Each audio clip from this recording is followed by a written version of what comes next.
الغوث حليل فريد عصر ما شفنا مثيل برعينا. الغوث حليل فريد عصر ما شفنا مثيل برعينا. الغوث حليل فريد عصر ما شفنا مثيل برعينا. الغوث حليل فريد عصر ما شفنا مثيل برعينا. حليل الغوث بدني أحليل حليل البدر قنبليل برعينا. Ibrahim Muhammad Allah, 1923-2005, known as Burai of Sudan.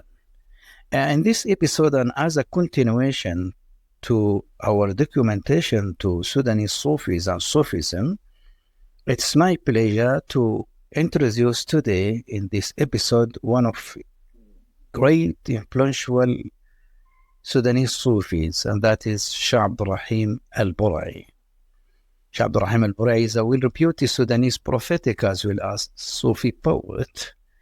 He considers one of the most recent influential charismatic Sammani personalities who appears not only as a spiritual leader but also a social reformer.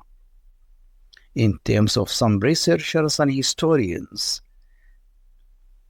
Sheikh al-Burai during 1990s and early of 1920s and early of 2000s turned a phenomenon, a Middle Eastern stood at the whole institution.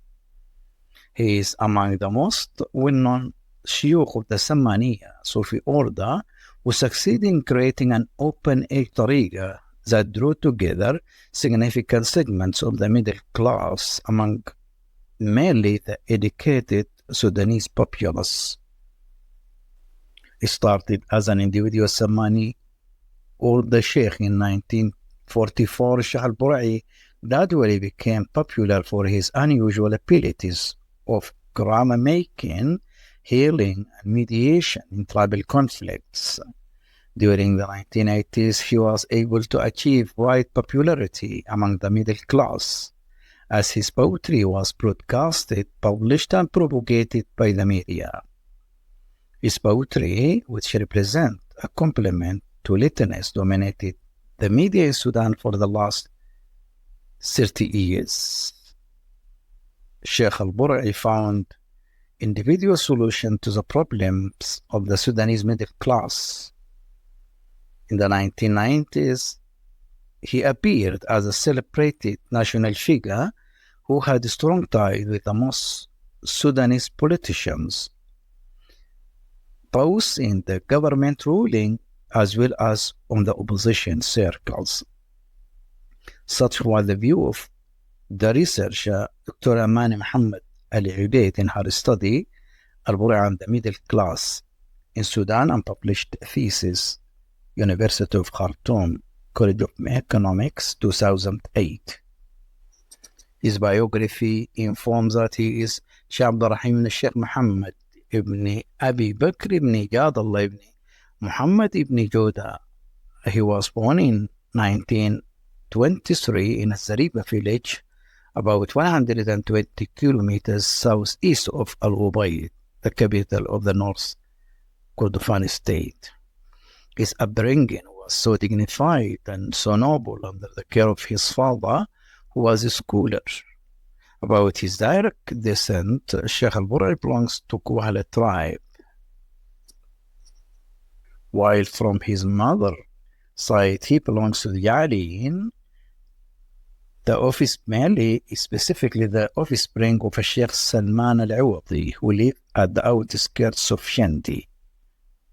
For more information about his lineage and family, see Abdurrahim Haj Ahmed Burai of Burai Sudan وغفات على شاطئ إرثه وحرثه, published by Al-Aspa Center, 2006.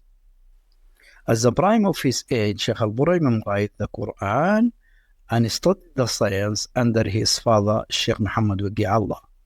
He was well versed at the science of Hadith, prophetic traditions, Seerah, prophetic mission, fiqh, jurisprudence, and Arabic language. Moreover, Sheikh al-Burai took also the knowledge from the excellent famous books, and the impact of this was very clear in the poem that he composed.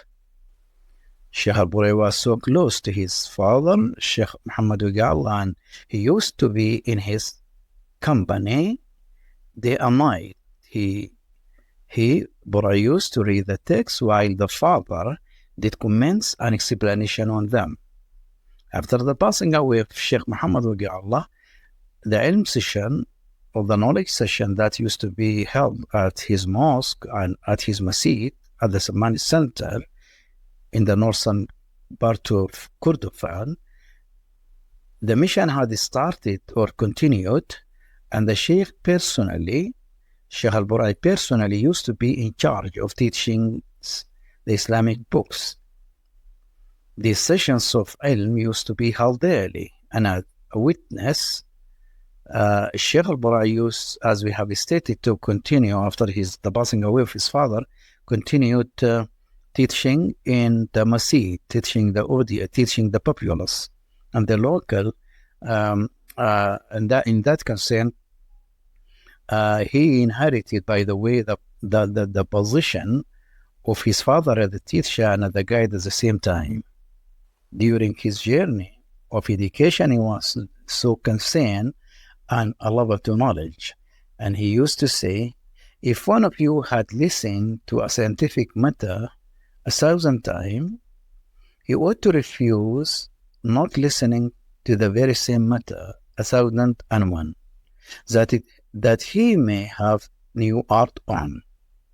And in this, I may say that the Sheikh was ill or the knowledge seeker till his passing away.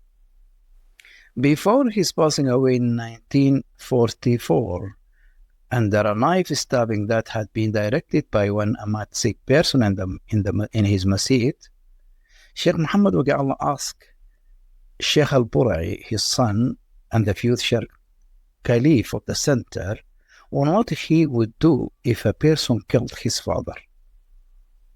The answer from the Sheikh, from the future Khalifa, Sheikh al-Burai, that he will let him free. He will let the person who tried to stop his father and to kill him, he will let him free. In an interview with him, he said that his father, Sheikh al-Burai said his father, Sheikh Muhammad Waqi, knew he is going to be killed. He asked Sheikh al-Burai, what would you do if someone killed your father? Sheikh al-Burai replied, if I kill the whole world for revenge, it will not be enough. So I let him free. After few days, a madman who has been cured, receiving his cure in the masjid of Sheikh Muhammad Waqi in Al-Zariba, came to kill the Sheikh. He came to kill Sheikh Muhammad Waqi. That is in the year 1944.